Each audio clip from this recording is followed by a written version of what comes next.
The world of 1914, a time of modern technology, culture, and fashion. Truly the height of civilization. Let's have a war. Everyone knew a big war was coming. France wanted some stuff back that Germany had taken from it.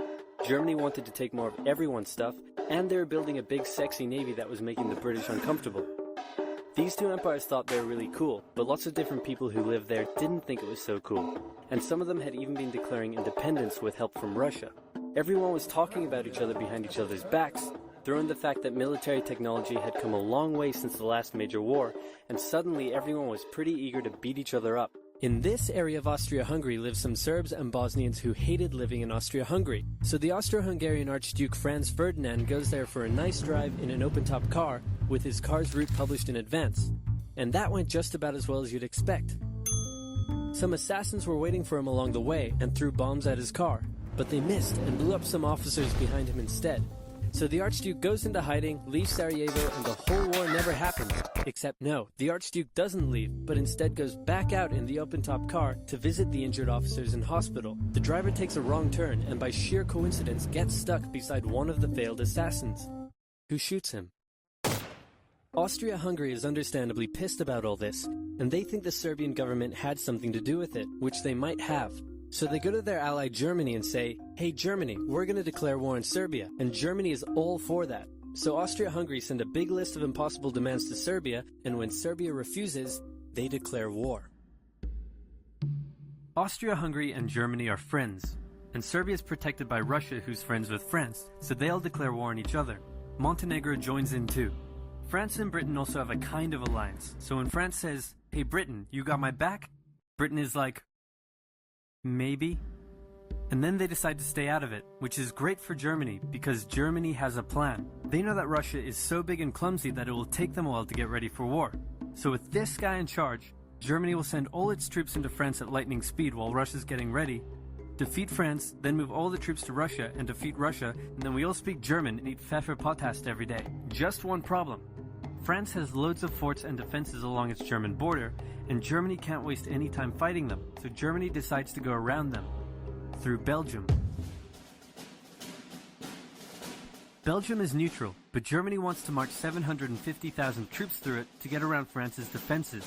They're hoping Belgium will just kind of sit down and shut up, but they don't. They fight back, and they're pretty good too, so they slow the Germans down. What's worse is that Britain shows up, and they're pretty pissed that Germany's invading neutral countries. So now Britain declares war on Germany.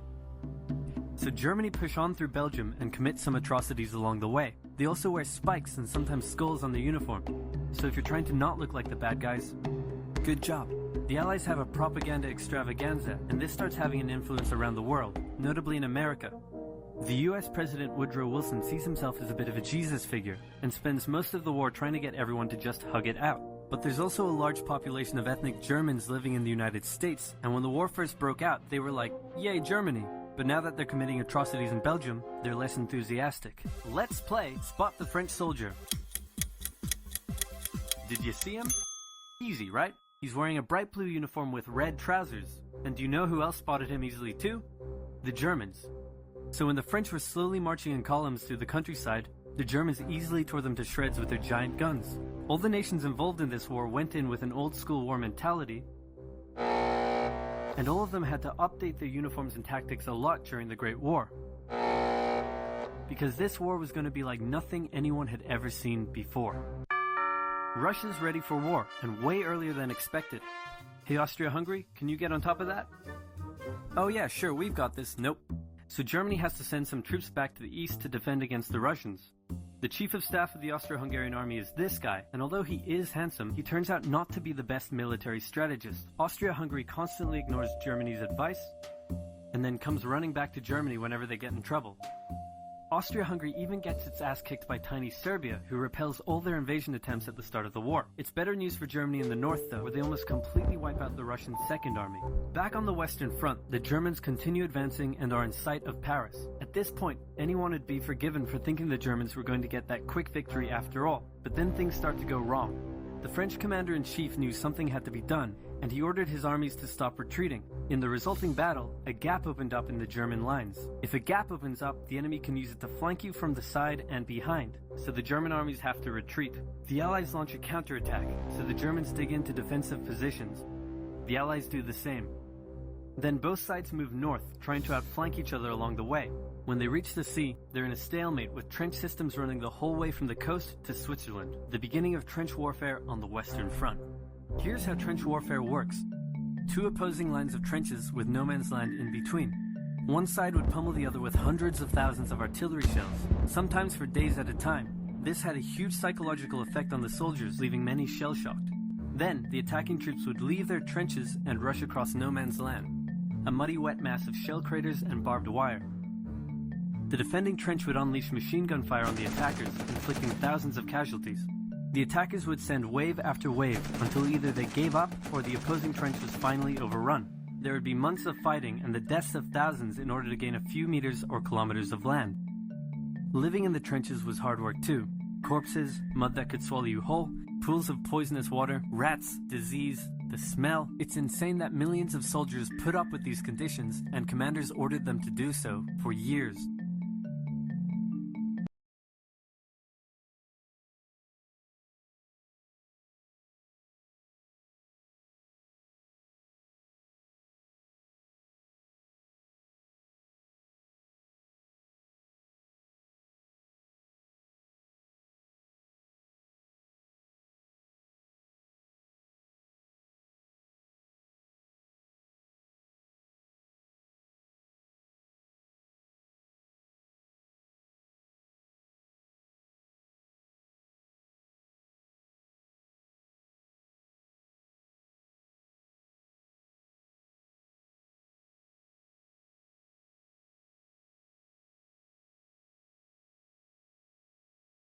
With both sides stuck in a hard stalemate, they knew this war wasn't going to be about taking territory, but about simply wearing each other down.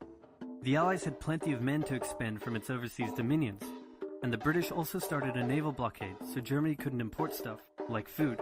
Neither side really wanted a long, grueling war though, so they both thought of ways to break the deadlock on the Western Front. Idea number 1, new frontiers. When the war first broke out, Australia was quick to take German New Guinea. The Allies also quickly jumped on Germany's colonies in Africa, and particularly in German East Africa, locals were enlisted as soldiers and carriers by both sides, leading to a tragic loss of life for the native Africans. Some new combatants entered the war as well. The Allies' new friends were Italy and Japan. Japan was busy building itself an empire, so it was more than happy to take away German islands and colonies in East Asia. Italy actually had an alliance with Germany and Austria-Hungary before the war, but after some tense relations, and then the Allies promising to give them some of Austria-Hungary's stuff, they switched sides. Italy opened up a front in the mountains here, but like everyone else, they were stuck in stalemate for most of the war. The Central Powers' new friend was a struggling empire in the Middle East. The Ottomans were divided on whether to actually join the war or not, since they had been exhausted by the recent Balkan Wars. Some of the politicians who did want to join went off on their own and fired some shells at Russia, and then came back and said, "Whoops, looks like we're at war now." The Ottoman entry into the war was of particular concern to the British, since the Middle East was full of oil, and Britain wanted all of that oil. First, the Ottomans tried to attack Russia in the Caucasus Mountains, but they weren't prepared for the cold, and many of them froze to death. Then they crossed miles of desert to take the Suez Canal from the British, but that failed too. Then the Allies tried to take the Dardanelles at Gallipoli in a long and hard trench warfare campaign, but that also failed. The Ottomans blamed their initial losses on the ethnic Armenians living within Ottoman territory, and the resulting Armenian genocide led to the deaths of 1.5 million people. Then the Germans sent spies into Afghanistan to try to convince the Arab tribes there to rise up in jihad against the British and attack India. But that plan failed, partly because the spies got bored, brewed their own alcohol, and got drunk, which is a bad thing to do in Afghanistan. All these new frontiers hadn't done much to change the war. Aware that the Allies had more men and supplies than them, the Germans knew they had to do something to break the stalemate. Before the war, there was a big conference that set out the rules of modern warfare. No chemical weapons, no killing civilians. Basically, don't be jerks. The Germans held a meeting and decided to be jerks. Zeppelin air raids commenced over British cities. They also started attacking the Allied trenches with chlorine gas, and they used submarines to sink civilian ships. One such civilian ship was the Lusitania, which had 159 Americans on board when it was sunk. further swaying US opinion against the Germans. Not to be completely unfair to the Germans, the Allies also engaged in chemical warfare soon after, and they had been hiding anti-submarine weapons on their civilian ships, which let the Germans justify their attacks. Meanwhile, Austria-Hungary still hadn't dealt with Serbia, so the Central Powers enlisted some help. Bulgaria wished it was bigger and was still bitter about losing the Second Balkan War. The Central Powers promised to make all of Bulgaria's wildest dreams come true if they helped, so they signed on, and together they knocked out Serbia. The Serbian troops retreated through Albania, which was neutral but had some ties to Austria-Hungary. So Austria-Hungary entered Albania in a friendly invasion to chase down the Serbians, many of whom escaped by sea. It's 1916, and a lot is happening. As if they didn't have enough enemies already, Germany added one more to the list. Portugal had been getting a bit chummy with the Allies behind the scenes, and Germany didn't like that one bit. Around the same time, the only sea battle of the war happened. Both sides had a new powerful class of battleships called dreadnoughts, but they were so expensive to build that neither side wanted to risk losing them in a battle, so they kept them in port, except for one time when they had a big fight and a bunch of them got damaged, so they didn't try that again. The UK started conscripting men to the army, so they had plenty of reserves, which is just as well because the Western Front was about to get brutal. The longest and one of the bloodiest battles of the war started when the Germans launched an attack around the French city of Verdun. The French defended it desperately, leading to hundreds of thousands of casualties. Under pressure, the French called on its allies to do something to draw the Germans' attention away, so the British started their own long and brutal fight, the Battle of the Somme, with 60,000 British casualties on just the first day. It was also here that the British first used one crazy brand new piece of sci-fi technology. The Russians had been getting pushed back further and further into their own territory, but in response to the French call for help, they began a huge offensive, and did really well until they ran out of supplies and got stuck. Seeing how well the Russians had been doing, Romania decided now would be a great time to jump in and win the war, and then they got pounded. The Greeks were fighting amongst themselves about whether to join the war or not. The king liked the Central Powers, while the Prime Minister wanted to join the Allies. After a brief national schism, during which the country split into two, the king finally abdicated and the country reunited. With Allied help, they began a new offensive. In the Middle East, Russia was pushing into Ottoman territory from the north. The British had also made a landing in Mesopotamia to protect Persia's oil fields, and they had also sent a small army up the Tigris River to try to take Baghdad, but the army got sieged in the town of Kut along the way, and eventually surrendered. A new offensive was launched from the south with all-out desert warfare. The offensive was aided by one famous British officer, better known as Lawrence of Arabia, who helped lead the Arab tribes in a revolt that wreaked havoc on the Ottoman supply lines. By the time 1917 rolled around, everyone was exhausted. There were mutinies in the French army, the German populace was starving, and the war had drained all of Russia's supplies. There was no clear winner, and it was still anyone's war. The only question now was, who was going to break first? And the answer was Russia. Tired of not eating, and mad that a crazy magic homeless guy was calling some of the shots, there was an uprising in Petrograd complete with riots and strikes. The riots turned into a full-scale revolution, and a new government overthrew the Tsar. Then a few months later, the Bolsheviks overthrew the new government, and they pulled Russia out of the war.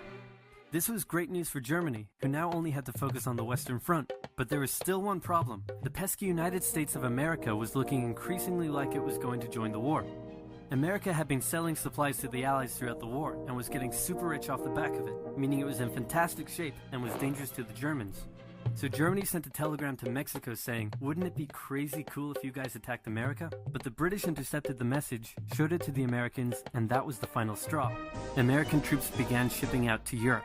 This was terrible news for Germany, and they knew their only hope now was to force France and the UK to surrender before the fresh American troops arrived. It was now or never, so they started one final attack. They converged their troops and hit hard at the Somme and pushed the Allies back. They hit a second time further north, then again and again. With each hit, the Germans were spending more and more resources, while the Allies were getting better and better at repelling their attacks. By the fifth punch, the Allies held the line and even pushed back. With American troops now arriving in larger numbers, the Allies launched a counterattack, and that was it. The Central Powers were being pushed back on all fronts. Bulgaria collapsed first, followed by the Ottoman Empire, then Austria-Hungary, and finally on November 11, 1918 at 11 o'clock, Germany surrendered. At the peace treaty, Germany was forced to reduce its military, accept war guilt, and pay the bill for the war. After indescribable suffering and millions dead, the world learnt its lesson and never had such an awful war again. For about 20 years.